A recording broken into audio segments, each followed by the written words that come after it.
आपने कर्जा लेकर कोई गुनाह, कोई पाप नहीं किया।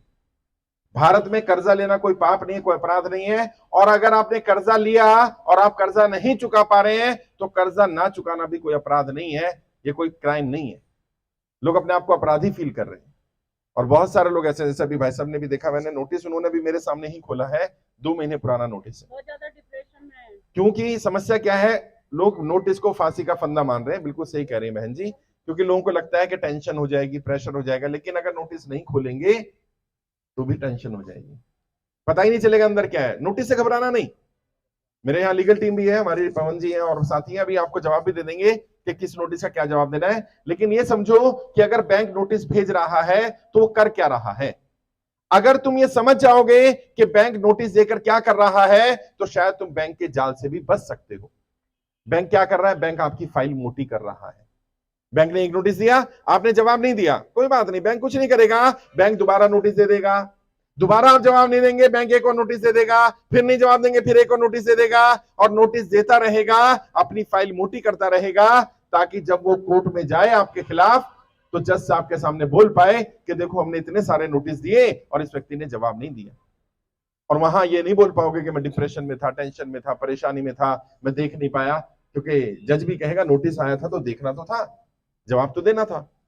तो पहले तो समझो नोटिस कोई फांसी का फंदा नहीं है, और दूसरा कौन सा नोटिस आएगा और कैसे जवाब देना वो समझ जाओ। बहुत आसान भाषा में 3 तरह के नोटिस मोटा मोटे तौर पर आते हैं। पहला नोटिस होता है जो बैंक से आता है। कैसे पता चलेगा बैंक का नोटिस है, उसमें बैंक का नाम लिखा होता है ऊपर। अगर बैंक का नाम लिखा है तो बैंक का नोटिस है। जैसे अगर ये नोटिस है तो इसमें बैंक ऑफ बड़ौदा लिखा हुआ है, यानी बैंक का नोटिस है। एक नोटिस आता है जो वकील का होता है, उसमें लिखा होता है एडवोकेट, हिंदी में कहे तो अधिवक्ता, वकील, वो वकील का नोटिस है। एक आता है कोर्ट का नोटिस, जिसमें लिखा होता है अदालत, कोर्ट, न्यायालय, सत्र अदालत, लोक अदालत, जिला अदालत। अगर अदालत, कोर्ट या न्यायालय लिखा है तो कोर्ट का नोटिस है। अब मानो आया बैंक का नोटिस, तो क्या करना है, बैंक के नोटिस का जवाब आप खुद जाकर के दे सकते हो, रिटर्न में, लिखित में। ओरल जवाब मत देना, क्योंकि अगर तुमने ओरल जवाब दिया, बैंक का नोटिस आया, तुमने फोन पर बात कर ली, बैंक के पास रिकॉर्ड हो गया, उसने नोटिस भेजा था, आपके पास कोई रिकॉर्ड नहीं, आपने बात करी। अब बैंक जब कोर्ट जाएगा आपके खिलाफ और आप जज साहब के सामने बोलोगे कि जज साहब मेरे पास नोटिस आया था, जज साहब कहेंगे तुमने जवाब क्या दिया, आप कहोगे मैंने फोन कर दिया, वो कहते फोन से नहीं होता, आपने लिखित में जवाब देना था ना, लिखित में पूछा गया। क्या करना है, इसका नोटिस का जवाब खुद लिख करके दे सकते हो, और खुद ना लिख पाओ तो किसी अच्छे वकील को पकड़ के उससे जवाब लिखवा दो। अगर जवाब लिख दोगे तो क्या होगा, बैंक ये मानेगा कि व्यक्ति बात करना चाहता है, भागना नहीं चाहता, डिफॉल्टर नहीं है। अगर तुम जवाब नहीं दोगे तो क्या होगा, बैंक एक नोटिस देगा, फिर दूसरा देगा, फिर तीसरा देगा, और एक दिन ऐसा आएगा कि बैंक हो सकता है आपकी पूरी प्रॉपर्टी ही कब्जा कर ले। ऐसा भी हो सकता है। जिनकी गाड़ी मोर्गेज है, जिनकी प्रॉपर्टी है, जिनका हाउसिंग लोन चल रहा है, जिनके फैक्ट्री बैंक में गिरवी रखी गई है, जमीन गिरवी रखी गई है, बैंक को अधिकार है कब्जा करने का, ध्यान रखना। कल को फिर मत कहना कि बैंक ने मेरी प्रॉपर्टी को ऑप्शन कर दिया, कब्जा कर लिया, क्योंकि उनको ये अधिकार सरफेस एक्ट में दिए गए हैं। तो आपने करना क्या है, नोटिस आएगा, जवाब देना है। नोटिस 3 तरह के मैंने बता दिया, बैंक का नोटिस है, वकील का नोटिस है, कोर्ट का नोटिस है। वकील का नोटिस है तो किसी वकील से जवाब दिलवाओ, क्योंकि वो लीगल टर्म समझता है। कोर्ट का नोटिस है तो क्या करो, कोर्ट चले जाओ, जिस डेट को बुलाया जाए चले जाओ। और हमारा संविधान हर व्यक्ति को अपनी पैरवी करने की इजाजत देता है। आप कोर्ट में जाके अपनी बात खुद रख सकते हो, वकील भी ले जाने की जरूरत नहीं, ले जाना चाहो ले जाओ, नहीं तो आप अपनी बात रखो। आपसे ज्यादा बेहतर आपका केस कोई नहीं जानता। आप कर्जे की दलदल में क्यों फंसे, आप जज साहब को बताओ, जज साहब से रिक्वेस्ट करो कि जज साहब मेरे पास पैसे नहीं है और ये स्थिति है, मुझे समय दे दिया जाए। और अगर आपने बैंक से समय पहले मांगा होगा तो जज साहब के सामने आपका केस मजबूत होगा। क्या करो, उस मनहूस दिन का इंतजार मत करो कि जब तुम्हें नोटिस आए, जब तुम्हारी प्रॉपर्टी कुर्क की जाए, प्रॉपर्टी का ऑक्शन करा जाए, कब्जा किया जाए, उससे पहले ही क्या करो। मान लो तुम्हारी नौकरी छूट गई, व्यापार बंद हो गया, कोई भी कारण से आप किस्त नहीं दे पा रहे, आपकी आर्थिक स्थिति खराब हो गई, अब क्या करना है, कुछ नहीं घबराना। आपको पता है इस महीने नौकरी छूटी है, अगले महीने मैं किस्त नहीं भर पाऊंगा, इससे पहले कि किस्त बाउंस हो, बैंक में जाकर के लेटर दे दो, साहब आपने मुझे लोन दिया था, क्या देख के लोन दिया था, मेरी नौकरी मेरे पास रही नहीं, किस्त कहां से भरूंगा, नहीं भर पाऊंगा, कम से कम 6 महीने लेंगे नई नौकरी ढूंढने के लिए, मुझे 6 महीने का समय दो। और बैंक को आपकी बात सुनने का भी अधिकार है, बैंक को सुनना पड़ेगा। आप कंज्यूमर है, आप कस्टमर है, और बैंक क्या कर सकता है, बैंक पहला काम कर सकता है, आपको कुछ समय दे दे, जिस समय में क्या होगा, आपको इंटरेस्ट पे करना है, ईएमआई नहीं पे करनी।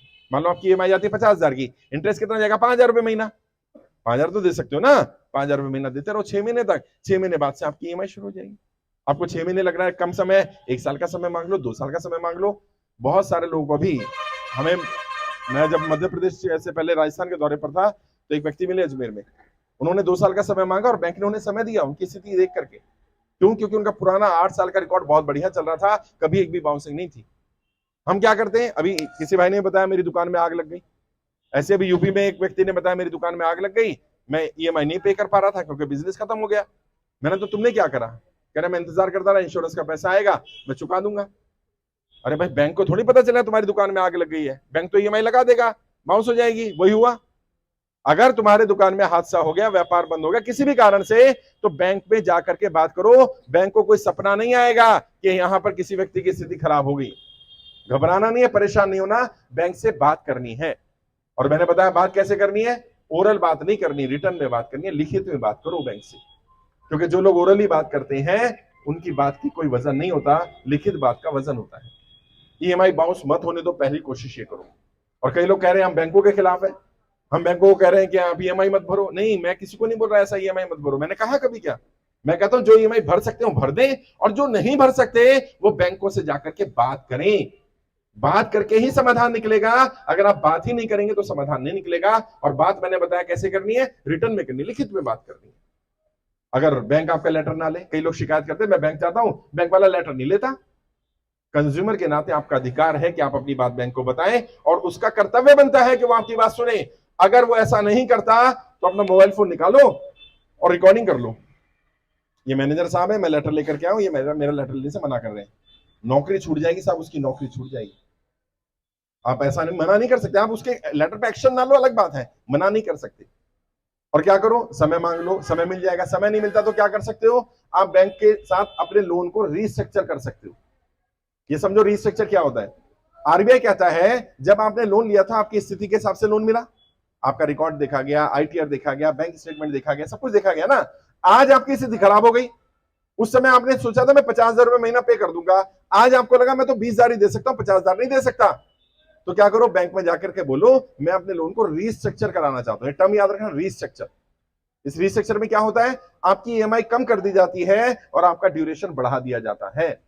मान लो आप कराया गया 10 साल का टाइम और आपकी ईएमआई जा रही है 30,000 रुपए की, आप बोलो मुझे 15,000 की ईएमआई देनी है, वो कहेंगे जी ठीक है, फिर आपका जो टाइम है वो 10 साल बढ़ जाएगा। कोई बात नहीं, कम से कम डिफॉल्ट तो नहीं करोगे, थोड़ा इंटरेस्ट ज्यादा जाएगा लेकिन कम से कम तुम्हारी रेंज में आ जाएंगी चीजें। समस्या क्या है, ये काम जो मैं कर रहा हूं ये सरकार को करना चाहिए, लोगों को अवेयर करने का काम, लोगों को बताना है काम के कर्जा लेना कोई गुनाह नहीं है, कोई पाप नहीं है, और ईएमआई बाउंस हो जाना भी कोई अपराध नहीं है। लोग अपने आप को अपराधी फील कर रहे हैं, लोगों को लग रहा है मैंने कितना बड़ा क्राइम कर दिया। नहीं, ये कोई क्राइम नहीं है। और मैं बार बार अपील कर रहा हूं, कर्जे के कारण कोई गलत कदम मत उठाइए। आप कर्जे की दलदल में फंसे, इसमें आपकी गलती नहीं है, इसके लिए सरकार की गलत नीतियां जिम्मेदार हैं, और सरकार की गलत नीतियों की सजा अपने आप को नहीं देनी। क्या लोग कहते हैं कौन सी गलत नीतियां, तो आप सबको पता है। ज्यादातर लोगों ने बताया सबसे पहला झटका जो लगा वो 2016 में नोटबंदी के रूप में लगाया गया, उसके बाद हम उबर नहीं पाए।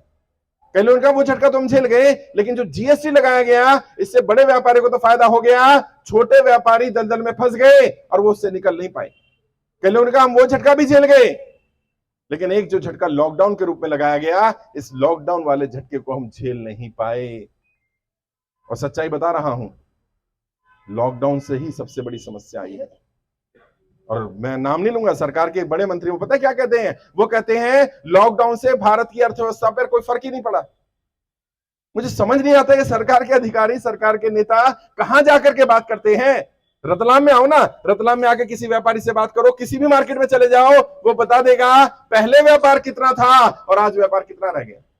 और यहां जितने लोग हैं, मैं आपसे पूछना चाहता हूं, लॉकडाउन से फर्क पड़ा कि नहीं पड़ा भाई? कितने लोगों को लगता है फर्क पड़ा? हाथ खड़ा करो जरा, पता चले सरकार को कि इतने सारे लोग हैं रतलाम में जो कहते हैं हाँ लॉकडाउन से फर्क पड़ा। समस्या क्या है, सरकार के लोग जमीन पर आकर काम नहीं करना चाहते, बट अब ये चलने वाला नहीं है। और हमारी किसी नेता किसी पार्टी से लड़ाई नहीं है। ये लोग कहते साहब आप तो भारतीय जनता पार्टी के विरोधी हो। नहीं, मैं उनका विरोधी नहीं हूं भाई, मैं तो कहता हूं सबसे पहले भारतीय जनता पार्टी के कार्यकर्ताओं का कर्जा माफ कर दो यार, इसमें कोई समस्या है क्या?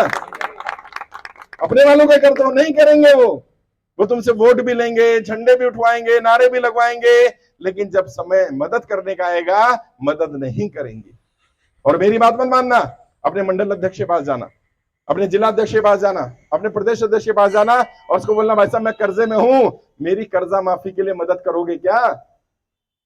दूध का दूध पानी का पानी हो जाएगा, पता चल जाएगा। और मैं एक पार्टी की बात नहीं कर रहा, किसी भी पार्टी का, मेरी किसी पार्टी किसी नेता से लड़ाई नहीं है साहब। जो जनता का कर्जा माफ करेगा हम उसका साथ देंगे, और जो जनता का कर्जा माफ नहीं करेगा हम उसका साथ नहीं देंगे। और ये बात आप सबको समझनी है। और मेरी सिर्फ यही कोशिश थी कि मैं आपकी मदद कर पाऊं। आपके शहर में आ गया, मैं एक जगह आ सकता हूं रतलाम में, गली मोहल्ले नहीं जा सकता, आप जा सकते हो। क्या करो, एक एक गली एक एक मोहल्ले में जाओ और लोगों को बताओ देश में निःशुल्क कर्ज मुक्त भारत अभियान चल रहा है। अभियान पूरी तरह से निःशुल्क है, किसी 1 रुपया भी नहीं लिया गया ना? लिया तो नहीं है भाई पैसा? है अमन, पैसा तो नहीं लिया भाई? फ्री है ना? 1 रुपया भी नहीं लिया जाएगा साहब, 1 रुपया भी नहीं। और अगर कोई कर्जा मुक्ति के नाम पर आपसे पैसा मांगे तुरंत उसकी पुलिस में शिकायत करो। यह अभियान पूरी तरह निःशुल्क था, निःशुल्क है, निःशुल्क रहेगा। मैं आपकी मदद करने आऊं, और मैं आपका भाई, आपका दोस्त, आपका बेटा, जो भी आप मानना चाहें, मैं आपकी लड़ाई लड़ूंगा, अंत तक लड़ूंगा। और मुझ पर कर्जा नहीं है, ये राजीव जी हैं हमारे राष्ट्रीय अध्यक्ष, इन पर कर्जा नहीं है। राहुल जी हैं राष्ट्रीय उपाध्यक्ष, इन पर कर्जा नहीं है। हरप्रीत जी राष्ट्रीय उपाध्यक्ष, इन पर कर्जा नहीं है। आपके प्रदेश के अध्यक्ष है डॉक्टर विजय तोमर भारती, जिन्होंने जिम्मेदारी ली है मध्य प्रदेश के एक एक व्यक्ति को कर्जा मुक्त करने की, इन पर कर्जा नहीं है। यहां से हमारे लोकसभा प्रभारी है, कहाँ है अमन जी? आ जाओ। ये अमन है और ये दिनेश जी हैं, ये यहीं से हैं ये लोग। इन लोगों ने तय किया है, अमन ने तय किया है कि रतलाम के एक एक व्यक्ति का कर्जा माफ करवाएंगे, उसके लिए प्रयास कर रहे हैं। दिनेश जी ने तय किया है और ये सब लोग यहाँ आपके लिए काम कर रहे हैं। और मैं चाहूंगा जोरदार तालियां होनी चाहिए, जोरदार तालियां उन लोगों के लिए जो आपकी लड़ाई लड़ रहे हैं। आज ये लोग आपकी लड़ाई लड़ रहे हैं, आपका साथ दे रहे हैं। कल क्या आप इनका साथ देंगे कि नहीं देंगे भाई? ऐसे नहीं, आवाज नहीं आई, देंगे कि नहीं देंगे? साथ देना चाहिए ना। हाँ, जो आपकी लड़ाई लड़े आप उसका साथ दो। और देखो, वो तुम्हें जाति के नाम पे लड़ाएंगे, वो तुम्हें धर्म के नाम पे लड़ाएंगे, वो बांटने की कोशिश करेंगे। उन्हें संदेश दे देना हमारी एक ही जाति है, हम तो कर्जे वाले हैं, हमारा तो एक ही धर्म है भैया। कौन सा धर्म? कर्जे वाले हैं। मेरे से पूछ रहे थे लोग अजमेर में, भाई साहब हमारी पार्टी कौन सी? मैंने कर्जे वाले भैया, हम तो हमारी एक ही पार्टी, हमारी कोई पार्टी नहीं है, कर्जा पार्टी है। जो कर्जा माफ करेगा हम उसका साथ दे देंगे, जो कर्जा माफ नहीं करेगा हम उसका साथ नहीं देंगे। और यहां भी आपके सांसद के यहां भी लेटर भेजा गया, देश के सभी सांसदों को लेटर भेजा गया उनसे राय पूछने के लिए, क्या वो जनता की कर्जा माफी का समर्थन करते हैं कि समर्थन नहीं करते। अगर सांसद जी कहेंगे करते हैं तो हम सांसद जी को सपोर्ट करेंगे, और सांसद जी कहते नहीं करते हैं, सपोर्ट नहीं करेंगे। बुराई तो नहीं है कोई? राहुल जी थोड़ा बीच में, बुराई तो नहीं है इसमें कोई? क्योंकि हमारा मानना यह है कि अगर कोई जनता के साथ नहीं है तो जनता को भी उसका साथ नहीं देना चाहिए। जनता उसके साथ खड़ी होनी चाहिए जो जनता के साथ खड़ा होगा। आपको अपनी लड़ाई भी लड़नी है, मैं भी आपकी लड़ाई लड़ रहा हूं, मेरी पूरी टीम आपकी लड़ाई लड़ रही है। और मैं आपसे वादा करता हूं, एक एक व्यक्ति का 1-1 रुपया कर्जा माफ कराऊंगा, मेरी जिम्मेदारी है। और हमारा एक ही नारा है जो मैंने बार बार दिया, जंतर मंतर पर देखा होगा आपने, कार्यक्रम किया हमने, हजारों की संख्या में लोग पहुंचे साहब। मना किया था मैंने कि दिल्ली से बाहर से ना आए लोग, इतने लोग पहुंच गए, पूरी फोर्स लगानी पड़ गई साहब। अभी मैंने मना किया था, नहीं तो यहां से मध्य प्रदेश से बहुत सारे लोग तैयार थे। और मैं आपके बुलावे पे आपके शहर आ गया। कल अगर मैं आपको दिल्ली बुलाऊं तो आ जाओगे? कितने लोग तैयार हैं दिल्ली आने के लिए? जरा हाथ करो। ओ तेरी भाई, देख लो, सरकार के लोग देख लें, इतने लोग दिल्ली आने को तैयार हैं। अगर इतने लोग एक एक शहर से पहुंच गए ना, तो जैसे किसान बैठ गए थे ना, कर्जा माफ करवा के उठेंगे फिर। हाँ, लड़ाई नहीं है हमारी किसी से, हम तो सिर्फ अपनी बात रखने आए। हमारा मानना यह है कि जब बड़े बड़े उद्योगपतियों को राहत दी जा सकती है, लाखों करोड़ रुपया अंडर राइट किया जा सकता है, राइट ऑफ किया जा सकता है। गौतम अदानी जी का 12,770 करोड़ रुपए का लोन अंडर राइट कर दिया गया। इसका अर्थ यह है जब उनके पास पैसे होंगे वो दे देंगे। भाई यही राहत आम आदमी को भी दे दो यार, हमसे क्या दुश्मनी है भाई? वोट हमारा लोगे, सरकार हमारे वोट से बनाओगे, और सपोर्ट सिर्फ बड़े उद्योगपतियों को करोगे, अब ये चलने वाला नहीं। और मैं भी ये मानता हूं कि जो हमने नारा दिया, हमारा एक ही नारा रहेगा, और वही नारा है हमारा, जनता का कर्जा माफ करना पड़ेगा। है जी, बोलेंगे जरा, जनता कर्जा माफ करना पड़ेगा, जनता का कर्जा माफ, जनता का कर्जा माफ, जनता का कर्जा माफ करना पड़ेगा। और कोई विकल्प नहीं है साहब, जनता का कर्जा माफ करना पड़ेगा। और इसी महीने की 30 तारीख तक का समय दे दिया गया प्रधानमंत्री जी को। आपने देखा होगा जंतर मंतर से सबने तय करके समय दिया, 30 जून 2023। इसी महीने की 30 तारीख तक का समय है सरकार के पास। सरकार तय करे कि वो जनता का कर्जा माफ करेगी कि नहीं करेगी। और अगर सरकार तय नहीं करती है तो फिर जनता तय करेगी उसको सरकार का क्या कर रहा है। और वोट चाहे जिस मर्जी को दे देना, लेकिन कम से कम थोड़ा डराना शुरू करो इन नेताओं को। हैं, नेताजी से पूछो, अब आएंगे ना वोट मांगने, उनसे पूछना कर्जा माफ कर रहे हो कि नहीं कर रहे हो, क्या तुम जनता की कर्जा माफी में जनता के साथ हो कि नहीं हो। और जो नेता कहे नहीं हो तो बोलना भैया हम भी आपके साथ नहीं है, और जो कहे हाँ हूं हम उसका साथ देंगे, साथ मिलकर के लड़ाई लड़ेंगे। यकीन मानिए हम इस लड़ाई में सफल हो सकते हैं। ये लड़ाई बहुत बड़ी लड़ाई या बहुत मुश्किल लड़ाई नहीं है, बस हमें संगठित होना है। समस्या क्या, वो बचपन में कहानी सुनी थी ना, एक एक लकड़ी होगी, कोई भी लकड़ी को तोड़ देगा, लकड़ी का गट्ठर बन जाएगा तो कोई तोड़ नहीं पाएगा। इकट्ठे हो जाओ, मजबूत बन जाओ। और देखो यहाँ 50-60 लोग हो ना, मानो कोई बैंक वाला, कोई रिकवरी वाला, कोई साहूकार भाई साहब को परेशान कर रहा है, सारे लोग पहुंच जाओ उनके घर, ओए कैसे परेशान कर रहा, मेरा भाई है, हिम्मत है वो दोबारा परेशान कर दे, कर सकता है गाली गलौज? नहीं कर सकता। प्रॉब्लम क्या है, हर कोई अपनी अपनी लड़ाई लड़ रहा है। और अभी मैं जब उत्तर प्रदेश गया, वहां पर पता है क्या अजीब घटना हुई, एक चाचा और भतीजे दोनों आ गए। चाचा ने फॉर्म भर रखा था 3 महीने पहले का, भतीजे ने फॉर्म नहीं भरा था, उसको अचानक पता चल गया, दोनों वहीं टकरा गए। तो भतीजा बोलता है चाचा जी से, चाचा जी आपने फॉर्म भरा है, बताया नहीं मुझे। नहीं वो मेरे को बस लगा, पता नहीं, बताना चाहिए नहीं बताना चाहिए। लड़ पड़े दोनों, चाचा भतीजा लड़ पड़े। भतीजे ने कहा चाचा जी आप तो चाहते नहीं मेरा कर्जा माफ हो, तो कल को ऐसा ना हो जाए कि तुमने फॉर्म भर दिया और तुम्हारे किसी रिश्तेदार ने फॉर्म नहीं भरा, और कल अगर तुम्हारा कर्जा माफ हो गया और उसे पता चल गया तो नाराज हो जाएगा तुमसे। बता दो कि भैया देख ऐसे ऐसे मिशन चल रहा है कर्जा मुक्ति अभियान का, भरना चाहे तो भर दियो, कल को मुझे मत कहियो कि मेरा माफ हो गया तेरा नहीं हुआ। और व्हाट्सएप के माध्यम से, फेसबुक के माध्यम से, ऑनलाइन इसका प्रमोशन करते रहो। और मैं कह रहा हूं अभी हमारी संख्या थोड़ी कम है, इतनी भी कम नहीं है, सरकार पे दबाव पड़ रहा है, लेकिन इतनी नहीं है जितना बहुत ज्यादा दबाव पड़े और सरकार हमारी बात मान ले। क्यों? क्योंकि संख्या बल ही है जो भाषा ये लोग समझते हैं। जब हमारे पास 25,000 लोग थे ना, सरकार सुन नहीं रही थी हमें, अरे 25,000 लोग हैं क्या कर लेंगे। अच्छा संख्या हुई 50,000, सरकार पर थोड़ा दबाव पड़ना शुरू हुआ। संख्या हुई 1 लाख तो आरबीआई से लेटर के जवाब आने शुरू हो गए। 2 लाख हुए तो प्रधानमंत्री कार्यालय से लेटर आने शुरू हो गए, और अभी 3,70,000 लोग जुड़ चुके हैं हमारे साथ।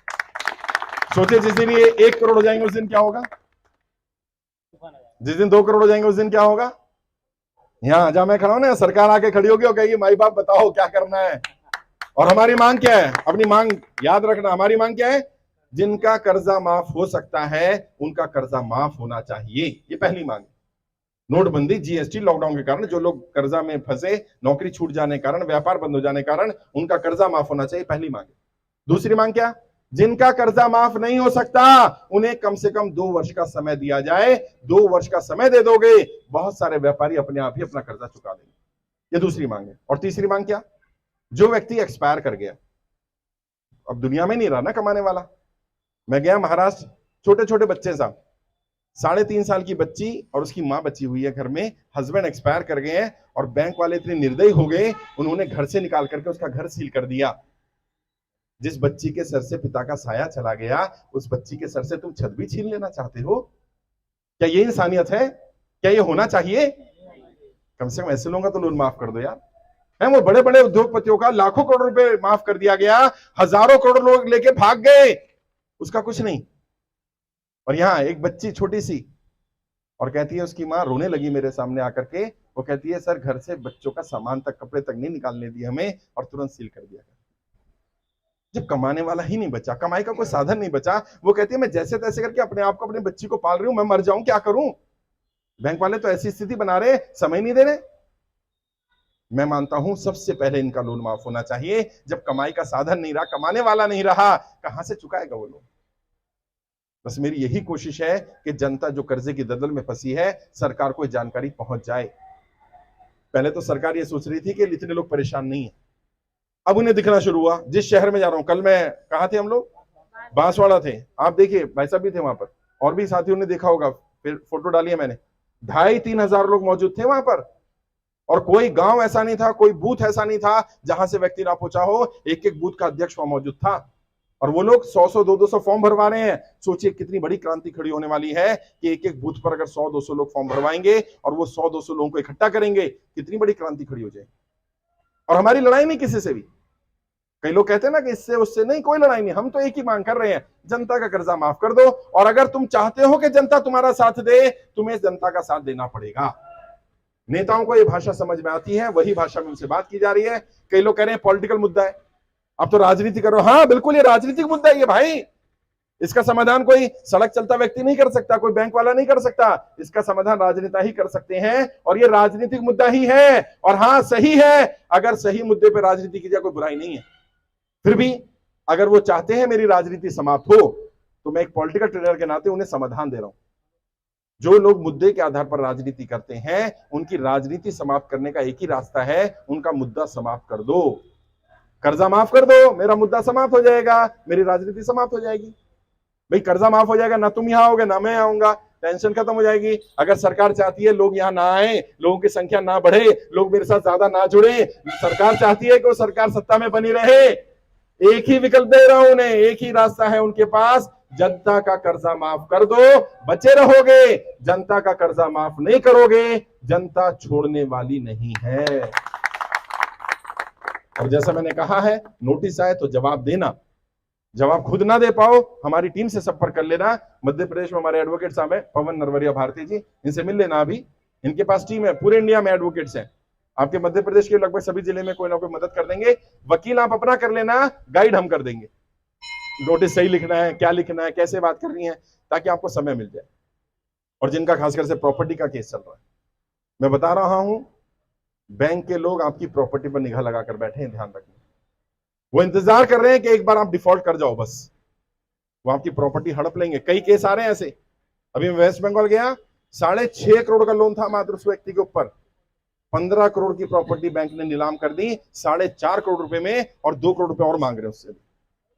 वो कहता साहब मेरा घर भी चला गया, मेरी फैक्ट्री चली गई, सब चला गया, अब मुझसे और मांग रहे हैं पैसे, जबकि उसकी वैल्यू तो 15 करोड़ थी।